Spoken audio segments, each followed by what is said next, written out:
జై సచ్చిదానంద.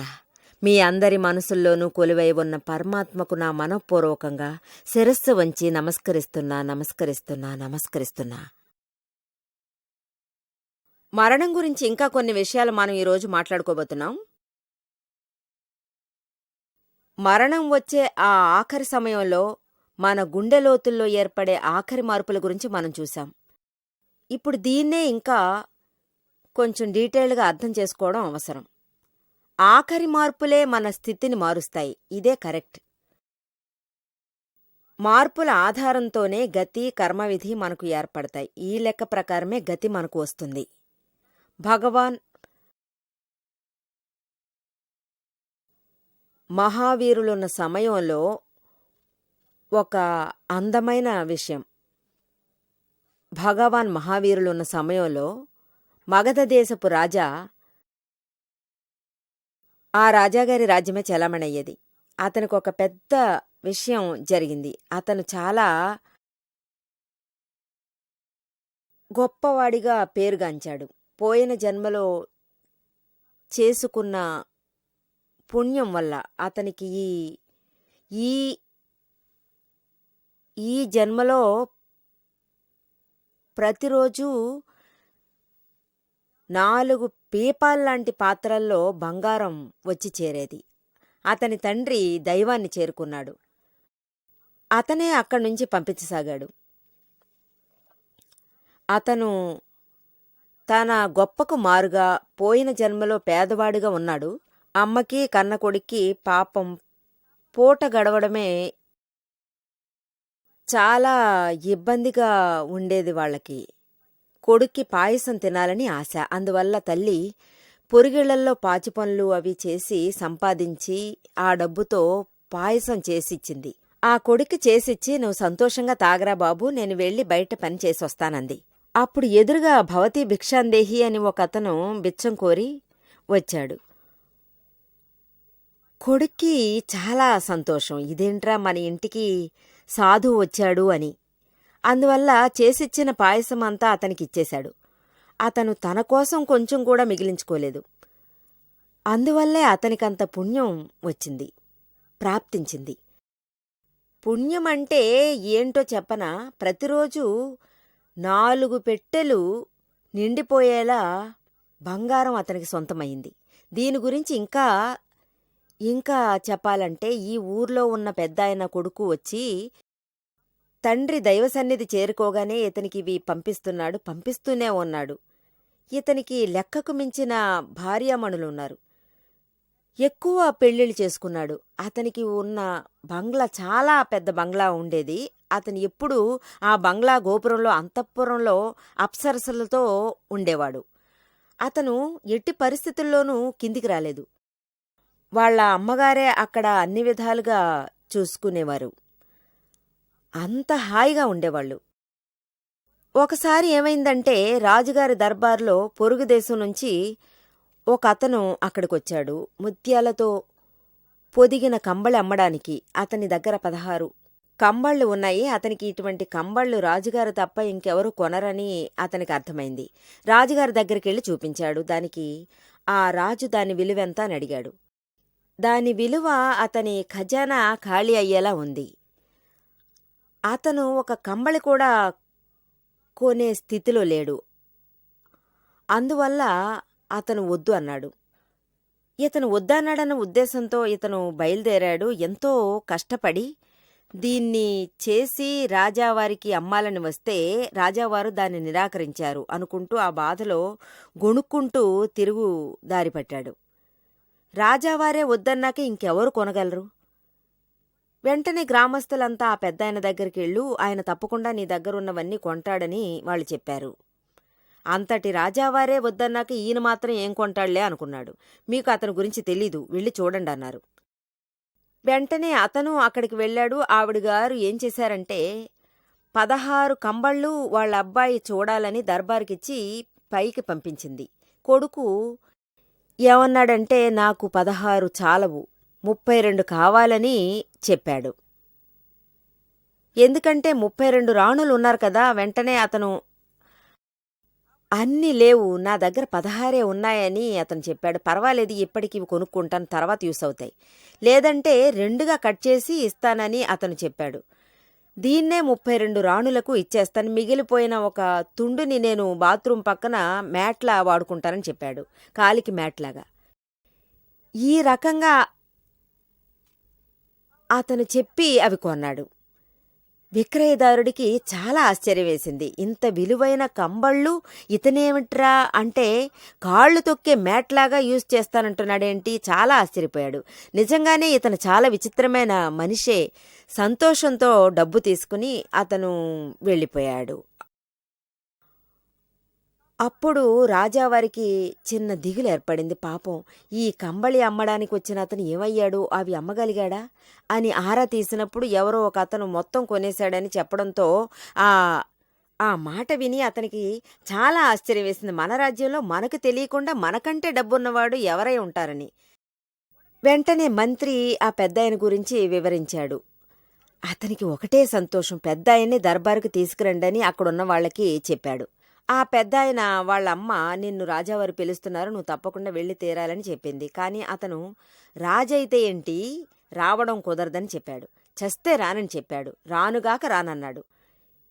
ఇతను రానన్నాడని తెలిసి రాజావారే తిన్నగా ఇతని బంగ్లాకి వచ్చారు. అతన్ని కలవాలనుకున్నాడు. అతనేమో కింద కింద కూర్చునున్నాడు. అతని తల్లి 7వ అంతస్తులో పైన కూర్చునుంది. సేవకుడి దగ్గర రాజావారు నిన్ను చూడ్డానికి స్వయంగా వచ్చారు, అందువల్ల నువ్వు వెంటనే కిందికి రా అని చెప్పి పంపాడు. నువ్వు ఖచ్చితంగా కిందికొచ్చి తీరాల్సిందే అని చెప్పాడు. రాజావారంటే ఎవరిని అడిగాడు. అక్కడున్న వాళ్ళు మన అధిపతి అని చెప్పారు. అతనే మనల్ని కాపాడేవాడు, అతనే మన స్వామని చెప్పారు. వెంటనే అతనికి ఆశ్చర్యం వేసింది. ఇంపాసిబుల్, జీవితం యొక్క అర్థమేంటి? దీని గురించి తలచి తలచి అతనికి వైరాగ్యం వచ్చింది. వెంటనే కిందికి వచ్చాడు. రాజును చూశాడు. అక్కడే అతను డిక్లేర్ చేశాడు, నేను తిరిగి మేడ మీదకి వెళ్ళను, భగవంతుడి దగ్గరికి వెళ్ళి మోక్షం అడుగుతాను తప్ప నా శేష జీవితం పరోపకారానికే అని చెప్పాడు. ఇతను వెళ్ళిన తర్వాత ఇతని మహారాణులందరూ ఒక్కొక్కరు అన్నిటినీ త్యాగం చేసి ఇతని వెనకాలే అందరూ అలాగే వెళ్ళిపోయారు. అమ్మ తన చేతనైనంత వరకు అన్ని కార్యక్రమాలను సక్రమంగా చూసుకుంది. పాపం, ఇతను అడవిలో చాలా రకాల విషయాలు చూడాల్సి వచ్చింది. అతనికి ఆఖరి టైం కూడా దగ్గర పడింది.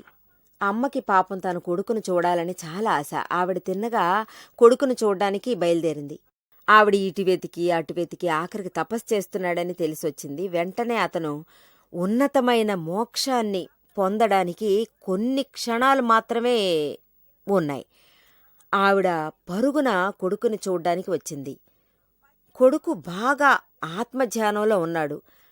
ఆ తల్లి కన్నీటితో అతనితో చెప్పింది, ఏమయ్యా, ఒక్కసారైనా నన్ను చూడాలని లేదా, ఇన్నేళ్ల నుంచి నిన్ను చూడలేకపోయానే, అందువల్ల కళ్ళు తెరిచి నువ్వు చూడు, నన్ను చూడ్డానికి ఒక సందర్భం ఇవ్వమని అడిగింది. ఆ తర్వాత నువ్వు ఏమైనా చేసుకో, ఒకే ఒక్కసారి మాత్రం ఈ కళ్ళు తెరిచి చూడు. బాగా ఏడ్చేడ్చి నలిగిపోయింది. ఇవన్నీ ఆ అబ్బాయి మనసుని కరిగించేశాయి. అమ్మగారి ప్రేమ అతన్ని నిర్బంధించింది. అతను ఆ మాతృత్వానికి లొంగిపోయాడు. వెంటనే కళ్ళు తెరిచి వాళ్ళ అమ్మగారిని చూశాడు.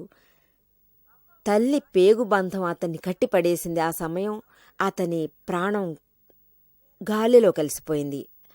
అతను మోక్షానికి వెళ్లడం బదులు దైవ సన్నిధికి వెళ్ళిపోయాడు.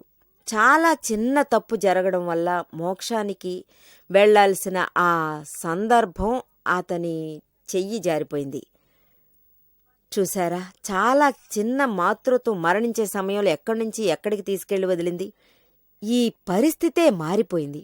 ఆఖరి నిమిషంలో అతనికి ఎందులో పట్టు ఉంటుందో దానికి తగ్గట్టుగానే గతి మారుతుంది. మరో జన్మ ఇదొక మహత్తరమైన విషయం. జీవితమంతా మంచి హోదాలో ఉండి ఆఖరి సమయంలో వేరే విధంగా మనసు మారిందంటే అప్పుడు ఈ గతి ఎక్కడి నుంచి ఎక్కడికి వెళుతుందో చూసారా. అందువల్ల మనం ఇందులోనే ఉండాలి. ఆత్మ గురించి ఆలోచిస్తూ అనవసరమైనవన్నీ వదిలేయాలి. ఇది నిజంగా మనకు ఒక మంచి ఉపదేశాన్ని ఇచ్చింది. మన దృష్టి ఎక్కడుంది? ఇది బయట ఎవరికీ తెలీదు కదా! బయట ఏ రకంగా ఉందో, లోపల ఏం జరుగుతుందో ఇది బయట నుంచి చూసేవాళ్ళకి ఏమీ తెలీదు కదా! ఇది వాళ్లకు మాత్రమే బాగా తెలుసు. ఇది కూడా వాళ్లకు ఎప్పుడు తెలుస్తుందంటే చాలా అవేర్‌నెస్‌తో ఉంటే. అప్పుడు ఆఖరి ఘట్టం లోలోపల ఏముంది?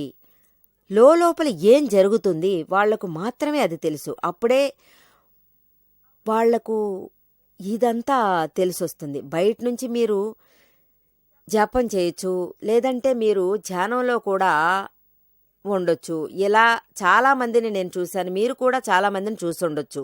ఇంట్లో వయసైన బామ్మగారు, మా అమ్మగారు కూర్చుని జపం చేస్తుండొచ్చు. ఓం నమఃశివాయ, ఓం నమఃశివాయ, ఓం నమఃశివాయ, ఓం నమఃశివాయ. సడన్గా కిచెన్లోంచి గొంతు వినిపిస్తుంది, లేదా ఏదైనా పాత్ర పగిలిపోయే శబ్దం వినిపిస్తుంది. కోడలా ఏం కింద పడేశావు? అత్తగారు మీ నెత్తిన వేశాను. భగవంతుని పేరు చెప్పి నేను జపం చేస్తున్నాను. ఇందులో ఏం కింద పడగొడుతున్నావు? నీ కర్మవిధి వచ్చి అతుక్కుంది. నీ ధ్యానం పోయింది. దీనివల్ల నీకు ఎంత లాస్ అని మీకే తెలీదు. ఈ వేళలో, ఈ సమయంలో ఇలా కింద పడేస్తే ఏమవుతుందో చెప్పు చూద్దాం. ఆ వంటగదిలో గ్లాసు పడిపోతే మీకేంటి? దానివల్ల లాస్ ఏంటని చూస్తున్నారా? కానీ ఈ జపం ఆపేస్తే ఏమవుతుంది? కోడలు మొహం తిప్పుకుంటుంది. జపం చేస్తుందట, నా ప్రాణాలు తీసేస్తోంది. కోడల గురించి అనుకుంటుంది. ఓం నమఃశివాయ చెబుతుందా లేక కోడల్ని చెప్పిస్తుందా తెలియడం లేదు. దీనికి ఎటువంటి వాల్యూ లేదు. బయట నోరారా జపం చేస్తుంది, కానీ లోపల మనసారా ఏం ఆలోచిస్తుంది? కోడలు ఏం పగలగొడుతుంది? ఇలాంటివే తనలో మెదులుతూ ఉంటాయి. అత్తగారి ఆలోచనలన్నీ కోడలు కిచెన్లో ఏం చేస్తుంది, బెడ్రూమ్లో ఏం చేస్తుంది, ఇలాగే రన్ అవుతుంటాయి. నిజం చెప్పండి, మీరు ఒక అత్తగారే కదా, మీరు ఒక కోడల్ని ఏమాత్రం చూసుకుంటున్నారు? మీ మనసులో ఏం రన్ అవుతుందో నాకు తెలుసు. మా అత్తగారు ఇలా టార్చర్ చేస్తుంటే నేనెందుకు టార్చర్ చేయకూడదు అనుకుంటున్నారు. మీ అత్తగారే ఈ తప్పు చేశారంటే మీరెందుకని ఆ తప్పు చేసి మీ మరణం దాకా అది తెచ్చుకుంటారు? మీ గతిని ఎందుకు పాడు చేసుకుంటారు? జీవితాన్ని ఎందుకిలా అన్యాయంగా పాడు చేసుకుంటారని అడుగుతున్నాను. ఎందుకీ ఆర్ద్రధ్యానం, రౌద్రధ్యానం? ఇది మాత్రం ఎందుకు? భర్త ఇంటికి వచ్చేటప్పుడు లేక కొడుకు ఇంటికి వచ్చేటప్పుడు ఇద్దరినీ ఉంచుకుని అత్తగారు అరుస్తున్నారు. కోడల్ది చెయ్యా లేక ఇంకేదైనా తెలియడం లేదు. రోజు ఏదో ఒకటి బద్దలు కొడుతూనే ఉంది. ఈరోజు చూడండి, నేను చాలా కష్టపడి అమెరికా నుంచి తీసుకొచ్చిన నా సిస్టర్ వాళ్ళ అత్తగారు నాకు ఆశగా ఇచ్చిన విలువైన వస్తువు అందులో నుంచి 2-3 ప్లేట్లు తీసి పగలగొట్టింది.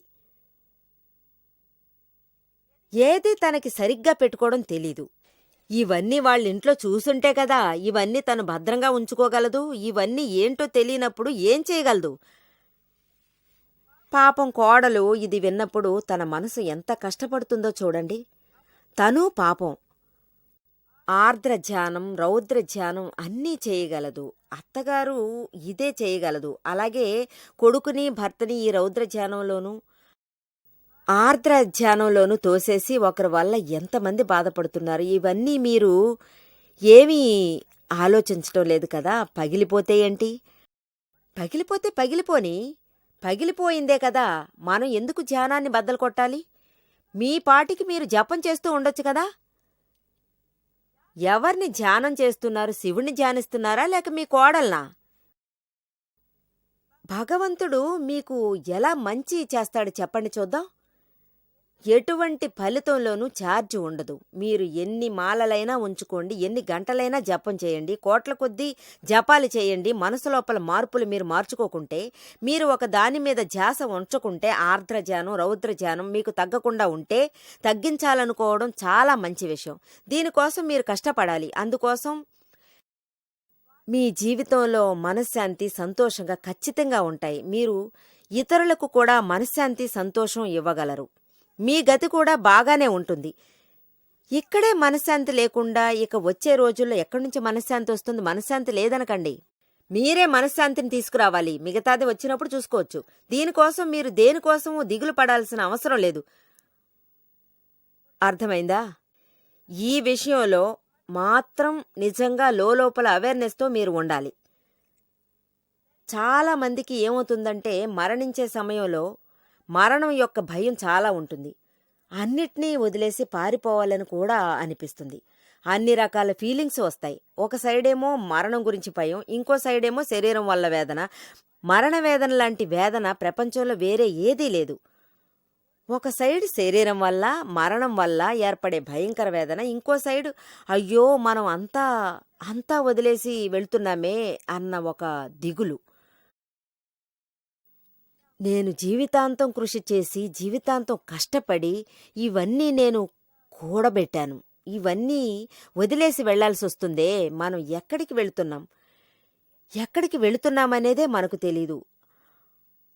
అందువల్ల ఇలాంటి మిక్స్డ్ అయిన థాట్స్ ఆ సమయంలో మనకొస్తూ ఉంటాయి. అప్పుడు సైకాలజీ చాలా డిస్టర్బ్ అవుతుంది. భయంతోనే నలిగిపోతాడు మనిషి. అటువంటి సమయంలో ఎవరికైనా చావు వచ్చిందంటే వాళ్ళ గతి చాలా తీవ్రంగా ఉంటుంది. మరణించేటప్పుడు ఆత్మజ్ఞానం అనేది లేకపోతే ఈ భయం వణుకుతో లేదా మోహమనే కంగారుతో వాళ్ళు ఇరుక్కుపోతారు. అన్నిటినీ కోల్పోతారు. ఒక్కో సమయంలో అమ్మాయి పెళ్ళి పెట్టుకుంటారు. ఆ మోహంలో వాళ్ళనే మర్చిపోతారు. పాపం తనేం చేయగలదు? ఎవరు తనను చూసుకుంటారు? దీన్నే అనుకుని ఆఖరికి వాళ్ళ శ్వాసే ఆగిపోతుంది. ప్రాణమే పోతుంది. అప్పుడు చాలా అన్యాయమైన గతి ఏర్పడుతుంది. అధోగతే ఏర్పడుతుంది.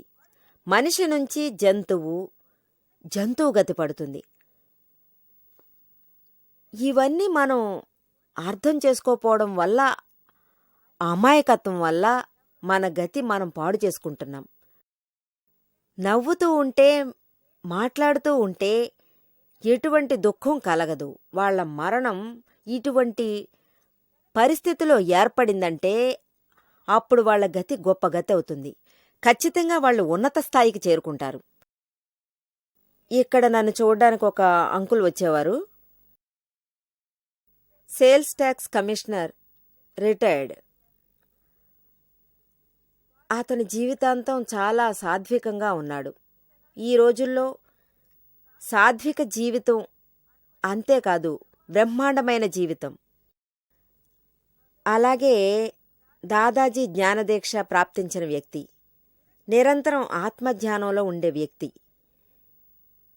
ఇంకా చెప్పాలంటే అతను ఆత్మజ్ఞానం గురించి మాట్లాడడం మొదలెడితే ఇతరులకు దుఃఖమనేది ఖచ్చితంగా తగ్గిపోతుంది. ఒకసారి కాదు, అతను చాలాసార్లు జబ్బును పడ్డాడు. అతని వయసు 70కి పైబడింది. రకరకాల జబ్బులు వచ్చి అతనికి అటాక్ వచ్చింది. ఇంకా వేరే వ్యాధులు కూడా ఉండేవి. డాక్టర్లందరూ బైపాస్ కూడా చేశారు. అంటే బైపాస్ జరిగింది. బైపాస్ తర్వాత అతని ఆరోగ్య స్థితి బాగానే లేదు. ఇంటికి వచ్చేసాడే గాని వీక్నెస్గానే ఉన్నాడు. అతనికి తెలియకుండానే ఉంది. ఒక వారం తర్వాత సడన్గా ఎవరితోనో సత్సంగానికి వచ్చాడు. దాదా భగవంతుడి పుస్తకం చదివినా ఆ సమయంలో అతను సత్సంగంలో ఉన్నాడు. సత్సంగంలోనే ఉంటూ నీళ్లు తాగాడు. అప్పుడు కూడా ఆత్మ గురించే మాట్లాడేవాడు. మాట్లాడుతూనే ఉండేవాడు. అలాగే అతను శ్వాస వదిలేశాడు. ఎక్కడ ఏ కంప్లైంటు లేదు, దుఃఖమూ లేదు, ఎటువంటి వేదన లేదు. ఆత్మ గురించే నిర్బంధమైన ఉన్నత గతి, మోక్షానికి వెళ్లడం గురించే మాట్లాడాడు. అతనికి ఉన్నత గతి కలిగింది.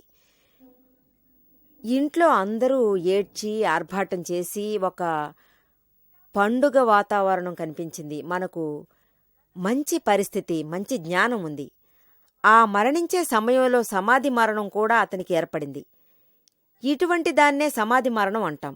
ఆత్మలోనే ఉంటూ సమాధి మరణం అనేది మనకు కలుగుతుంది. వాళ్లకు మోక్షం తప్పకుండా వస్తుందనే అర్థం. అదే స్టంప్ వచ్చి మోక్షానికి వెళ్ళడానికి ఆత్మలోనే ఉండాలి. దేహానికి మరణం ఉంది, ఆత్మకు లేదు. ఈ క్వశ్చన్ కూడా అంటే ముఖ్యమైన ఆనందమని కూడా మనం అనొచ్చు. వేదన విడిగా కాకుండా ప్రాణం తనువు వేరవుతాయి. ఇదే సమాధి మరణం అంటాం. ఎంతో అదృష్టం ఉంటేనే సమాధి మరణం మనం పొందగలం. మనిషి అన్నవాడు చనిపోయిన తర్వాత అతనికి నిజంగా ఈ గతి పట్టిందంటేనే అతనికి మోక్షమే కలుగుతుంది. అతని ఆఖరి జీవితంలో చాలా ముఖ్యం. సమాధి మరణం అనేది చాలా ముఖ్యం. చాలామంది ఏమంటారంటే, ఒకసారి మనిషి జన్మిస్తే ఆ తర్వాత మనిషిగా జన్మించాక అతను ఎలా ఉన్నా అతనికి మళ్ళీ ఖచ్చితంగా మనిషి గతే పడుతుంది అని అంటారు. మనిషి గతి తప్ప వేరే ఏ గతి ఖచ్చితంగా ఉండదు. అంటే ఉదాహరణకు చెప్తాను. ఇప్పుడేమైనా మీరు గోధుమలు వేస్తే మీకు గోధుమలే కదా వస్తాయి, శనక్కాయలు వేస్తే మీకు శనక్కాయలే వస్తాయి. ఈ ఉదాహరణ ఇక్కడ ఫిట్ కాదు. అంటే స్త్రీ కడుపులో నుంచే మనిషి పుడుతున్నాడు కదా, కుక్కలు పిల్లులు కూడా కడుపులోంచే వస్తాయి. అంటే గోధుమల నుంచే గోధుమలు వస్తాయి. కానీ ఇక్కడి నుంచి వచ్చే ఆత్మ ఒక గోధుమకు దారి ఏర్పడుతుందంటే 500 గోధుమలకు దారి దొరుకుతుంది. ఇప్పుడు ఒక ప్రాణం నుంచి 500 ప్రాణాలు వస్తాయా? అదేలా 1 నుంచి 50 ప్రాణాలు వస్తాయా? ఒక మనిషి నుంచి 50 ప్రాణాలు వచ్చాయంటే దీన్నెలా మనం ఒప్పుకోగలం చెప్పండి చూద్దాం. ఈ ఉదాహరణ ఫిట్ కాదు. అదీగాక ఇది లాజిక్ కాదు, నిజంగా లాజిక్ కాదు.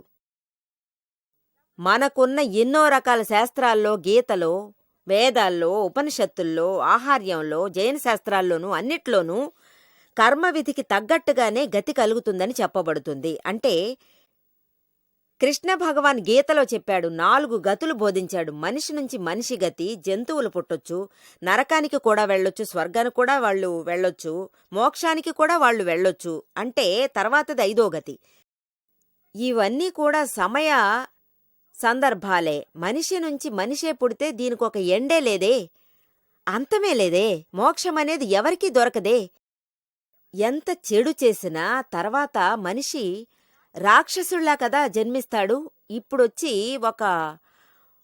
ఒకడు చాలా మంచి పనికి వెళుతున్నాడు, అతనికి మనిషి గతే ప్రాప్తిస్తుంది. వీటన్నిటినీ నమ్మొచ్చు. దాని బుద్ధి అలా యాక్సెప్ట్ చేయడం లేదు. ఎందుకంటే ఎవరు వీటన్నిటినీ నమ్ముతారో వాళ్ళకి ఇవన్నీ ఓకే అనే చెప్పాలి. కానీ ఒక సాధారణ మనిషిగా ఉంటే దీని లాజిక్ చూస్తే, కొన్ని సిద్ధాంత మార్గాల్లో చూస్తే అప్పుడది సిద్ధాంతంలోకి చేరడం లేదు. దేన్ని చేస్తామో అదేలాగే అనుభవించాలి. ఈ సిద్ధాంతాన్ని పగలగొట్టడం, నిజంగా కర్మవిధి దక్కడం లేదు. మీరు ఏం చేసినా సరే మీకు మనిషి గతి పడుతుంది, వాళ్లకు వేరే గతే పట్టదు. ఇంకా చెప్పాలంటే మన శాస్త్రాల్లో వర్ణించారు. అది ఏంటంటే మహాభారతంలో అంతటా అభిమన్యుడు చెయ్యకుండానే ఇరుక్కుపోయాడు. ఇవన్నీ ఉన్నాయి.